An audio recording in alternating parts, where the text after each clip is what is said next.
teenager girls are just like any married couple. Monogamous, meaning they will be partners for a lifetime. Pretty romantic, right? But as any couple will pass in a relationship, there will always be battles. These Sass and Rocky are beautiful pair of They will battle back to see who's the best in the basketball game. But before we start this battle, I'll be dividing you into two groups. All the girls will cheer for Sassy. No, no. Can you say Sassy, Sassy, Sassy. And all the boys will cheer for Rocky. Come on, can you say Rocky, Rocky, Rocky. All right, girls ready, screamers ready, set, go!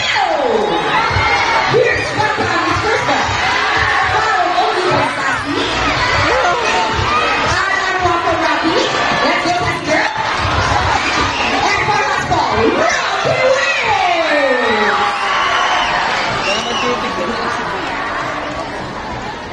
Player Regine, you guys lose this time. What do you say about that? Hold it, we want another race.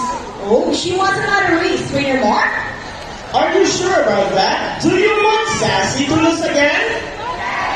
Well, this time, I guarantee you that Sassy will win. So, what race do you have in mind? I want a race. And what is the ring race? The first bird who can drop 3 rings into the bowl, the fastest is the winner, and that is a race. So, a ring race it shall be. Remember guys, that boys already have 1 point. So girls, let's cheer louder for Sassy to win this time. We'll be doing this again, and this time, our ring race. Ready, set, go! Here's what on the first one. Follow only by Sassy. Oh, they are Sassy.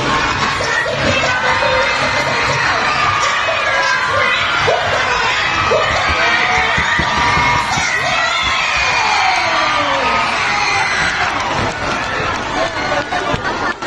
I'm here. I'm here. Sassy, pick up the 2 rings at the same time. Hey, you guys cheated! Oh, he thinks you cheated. No, we didn't cheat. Sassy used her